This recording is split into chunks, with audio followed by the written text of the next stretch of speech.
নমস্কার শ্রোতা বন্ধুরা, সন্ধ্যায় গল্পের আসর ইউটিউব চ্যানেলে তোমাদের সবাইকে স্বাগত। আজকের গল্প বিশ্বাস অবিশ্বাস, কলমে দেবীদাস। সুজয় ভালোবেসে বিয়ে করেছিল সুতপাকে। ওরা একই কলেজে পড়তো। কলেজ পাশ করার পর সুজয় ইউনিভার্সিটিতে ভর্তি হলো। এইদিকে সুতপা সুযোগ পেয়েও ভর্তি হলো না, কারণ ওদের আর্থিক অবস্থা যে খুবই খারাপ। সুতপার বাবা ভ্যান চালক। বাবা মেয়ের সংসার। মা সেই ছোটোবেলায় মারা গেছে। সুতপার বিয়ের 6 মাসের মাথায় ওর বাবাও রোড অ্যাক্সিডেন্টে মারা যায়।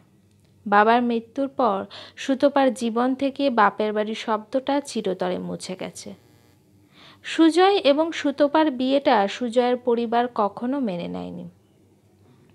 একমাত্র ঠাকুমার জন্য সুজয় সুতপার সেই বাড়িতে স্থান পেয়েছিল। তবে স্থান পেলেও সুতপা সেই বাড়ির বউয়ের মর্যাদা কখনো পায়নি।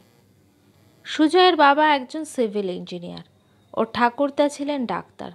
সুতরাং বাহ্যিক দৃষ্টিতে দেখলে শিক্ষা দীক্ষা, অর্থ, বংশ, মর্যাদা কোনো দিক থেকেই সুতপার পরিবারের সঙ্গে সুজয়ের পরিবারকে মেলানো যায় না। সুতপা দেখতে যেমন সুন্দরী, তেমনই খুব মেধাবী। সুতপার মধ্যে এইসব গুণ দেখেই সুজয় সুতপার প্রেমে পড়েছিল।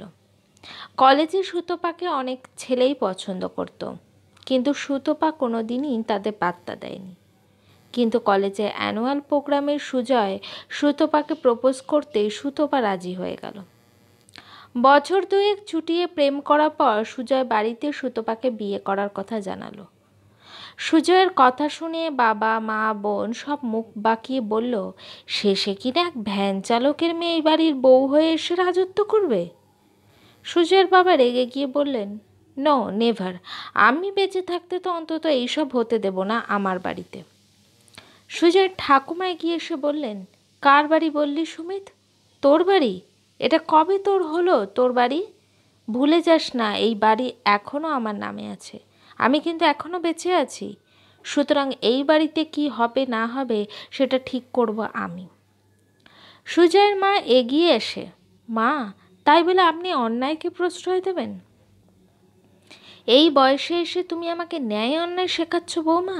ভুলে যেও না, তুমিও কিন্তু গরিব ঘরের মেয়ে, হয়তো সুতপার থেকে একটু উন্নত। তোমাকেও কিন্তু আমার ছেলে ভালোবেসেই বিয়ে করে এনেছিল। আমি কোনো রকম আপত্তি না করে তোমাকে বরণ করে নিয়েছিলাম। তাহলে একই ঘটনা যখন দাদু ভাইয়ের ক্ষেত্রে ঘটতে চলেছে, তখন এত আপত্তি কিসের জন্য? মালিনী দেবীর কথা শুনে সবাই চুপ হয়ে গেল। এবার মালিনী দেবী সুজয়কে বললেন, যাও দাদু ভাই, তুমি তোমার স্বপ্নের রাজকন্যাকে নিয়ে এসো, আমি তাকে বরণ করে ঘরে তুলব। ঠাকুমার কথায় জোর পেয়ে সুজয় বলল, ঠাম্মি, এখনই যাচ্ছি। বাবা মায়ের অমতেই সুজয় সুতপাকে বিয়ে করে ঘরে নিয়ে এলো। ঠাম্মাই তাদের বরণ করে ঘরে তুলল। রাতের খাবার জন্য সুজয় সুতপাকে নিয়ে খাবার টেবিলে এসে বসল। সেই দেখে সুজয়ের মা তাড়াতাড়ি এসে বলল, এই মেয়ে, তোমার কি করে সাহস হয় আমাদের সাথে টেবিলে বসার? আমাদের বাড়ির কাজের লোকের যতটুকু ফ্যামিলি ব্যাকগ্রাউন্ড আছে, তোমার তো সেটাও নেই। যাও নিচে গিয়ে বসো। সুতপাকে টেবিল থেকে তুলে দিলে সুজয়ও খাবার প্লেট নিয়ে সুতপার হাত ধরে ঘরে চলে গেল। ওই দেখে সুজয়ের মা ওর বাবাকে বলল, দেখো দেখো তোমার গুণধর ছেলেকে, ছোট থেকে খাইয়ে পড়িয়ে বড় করলো যারা, আজ তাদের থেকে ওই মেয়েটি তার কাছে অতি আপন হয়ে গেল। কি দারুণ শিক্ষায় শিক্ষিত হয়েছে আমার ছেলেটি। বাড়িতে ঠাম্মা আর সুজয় ছাড়া সবাই সুতপাকে অত্যাচার শুরু করলো। ঠাম্মার চোখে পড়লে উনি সাথে সাথে প্রতিবাদ করেন। আর সুজয় বাড়ি থাকলে ওর মা বোন সুতপার সাথে এত সুন্দর ব্যবহার করে, সত্যি তখন কারো বোঝার ক্ষমতা নেই যে এরাই আবার একটু বাদে ভয়ঙ্কর রূপ ধারণ করতে পারে। এত অত্যাচার সব মুখ বুজে সহ্য করত সুতপা। ভুলেও কোনোদিন সুজয়ের কাছে তার মা বোনের অত্যাচারের কথা বলেনি। সুতপা ভাবত সুজয় ছাড়া তার আর কেউ নেই। সুতরাং এইভাবে চললে যদি একদিন সব ঠিক হয়ে যায়, এই আশায় সুতপা মুখ বুজে সব সহ্য করত। এরই মধ্যে সুজয় একটি চাকরি পেয়ে শহরের বাইরে চলে গেল। সেখানে সব ঠিকঠাক গুছিয়ে না নেওয়া পর্যন্ত সুতপাকে নিয়ে যাবে না। তাই সুজয় সুতপাকে বাড়ি রেখে গেল। আর সুজয় দেখল যে এখন তো বাড়ির সবাই সুতপাকে খুব ভালোবাসে, সুতরাং সুতপার কোনো কষ্ট হবে না। এদিকে সুজয়ের মা আর বোন দেখলো এই তো সুযোগ সুতপাকে বাড়ি থেকে তাড়ানোর। ঠাম্মাও বাড়ি নেই, ঠাম্মা গেছে বৃন্দাবন, বাধা দেওয়ার আর কোনো লোকও নেই।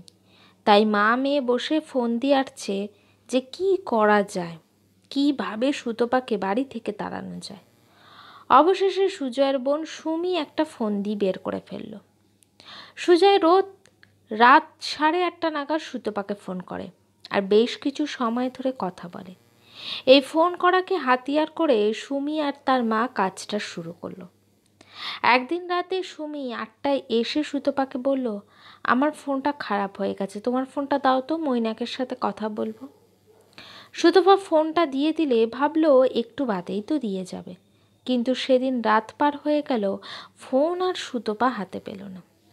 এদিকে সুজয় যতবারই ফোন করছে ব্যস্ত ব্যস্ত বলছে।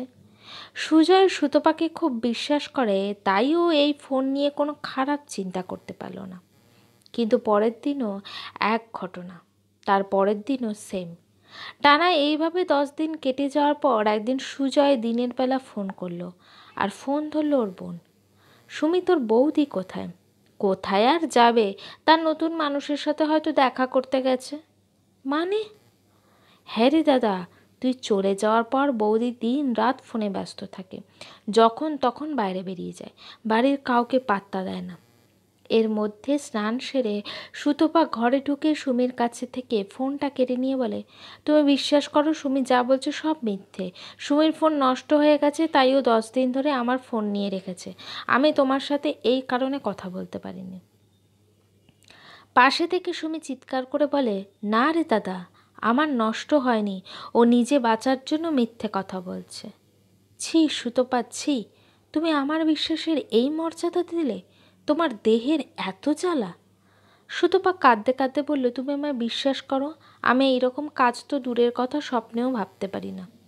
পাশ থেকে সুমি বলে উঠল, থাক থাক, এখন আর নাটক করতে হবে না, নষ্টা মহিলা কোথাকার। যেমন পরিবারের মেয়ে তেমনই তো তার চরিত্র হবে। এইসব শুনে সুজয় ফোন কেটে দিল। সুমি কাঁদতে কাঁদতে মাটিতে লুটিয়ে পড়ল, কিন্তু কেউই ওর পাশে এসে দাঁড়ালো না। ঠাম্মা বাড়ি থাকলে হয়তো আজ এই ঘটনাটা ওরা ঘটাতে পারত না। সুতপাকে সুমি আর ওর বাবা মিলে ঘর থেকে বের করে দিল। সুজয় মোবাইলের সিম পাল্টে ফেল, সুমির নাম্বার ব্লক করে দিল। ওর নতুন নম্বর বাড়ির সবাইকে দিল, কিন্তু সুমিকে দিল না। 2 বছর পর সুজয় ছুটিতে বাড়ি এলো। ও জানে সুতপার সাথে কথা না হলেও সুতপা ওদের বাড়িতেই আছে। কিন্তু যখন সুতপার কথা জিজ্ঞাসা করলো, তখন ওর বোন বলল, সে তো সেদিন বিকালেই তার নতুন প্রেমিকের সাথে পালিয়ে গেছে। এই কথাটা শুনে সুজয়ের বুকের ভেতরটা কেঁপে উঠল। মনের দুঃখে সুজয় ঘর থেকে বাইরে বেরিয়ে গেল। কিছু দূর যেতেই সুতপার এক বান্ধবী রেশমার সাথে ওর দেখা। রেশমা অবশ্য সুজয়েরই বান্ধবী, কারণ ওরা এক কলেজে একসাথেই পড়েছে। রেশমা সুজয়কে দেখতে পেয়ে, সুজয়দা দাঁড়াও, কবে ফিরলে? আজ সকালেই এসেছি। সুজয়দা, তুমি কি জানো সুতপা মারা গেছে? রেশমার মুখে এই কথা শুনে সুজয় বড় বড় চোখ করে রেশমার দিকে তাকিয়ে বলল, হ্যাঁ সুজয়দা, তুমি বোধহয় এটাও জানো না যে সুতপা তোমার সন্তান পেটে নিয়েই আত্মহত্যা করেছে। সুজয়দা, সুতপা মারা যাওয়ার পর আমি তোমার বোন সুমির কাছে অনেকবার তোমার ফোন নম্বর চেয়েছিলাম, কিন্তু সুমি আমায় দেয়নি। উল্টে আমার সঙ্গে জঘন্য ব্যবহার করেছে। তোমার নম্বর না থাকার জন্য আমি তোমাকে সুতপার মৃত্যুর খবর পর্যন্ত জানাতে পারিনি।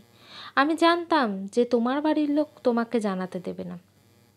আর হ্যাঁ, সুতপা মারা যাওয়ার আগে আমাকে একটি ব্যাগ দিয়ে বলেছিল কোনো দিন তোমার সাথে দেখা হলে ওই ব্যাগটা দিতে। আমাকে বলেছিল আমি যেন কখনো সেই ব্যাগটা না খুলি, চলো আমার সঙ্গে সেটি নিয়ে আসবে। সুজয় রেশমার সাথে ওর বাড়ি গিয়ে ব্যাগটি নিয়ে ওখানেই খুলে দেখলো মোটা একটা ডায়েরি আর সুতপাকে দেওয়া সুজয়ের সব গিফটগুলো।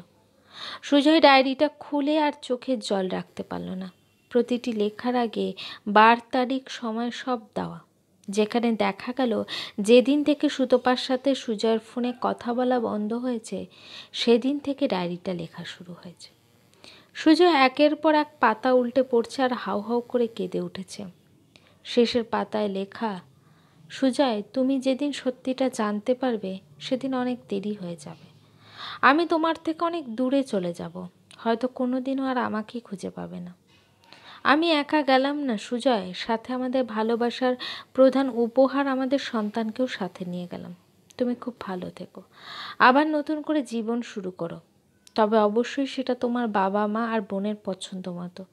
তোমার পছন্দ মতো হলে সেই মেয়েটিকেও হয়তো আমার মতোই আবার তোমাকে ছেড়ে অনেক দূরে চলে যেতে হবে।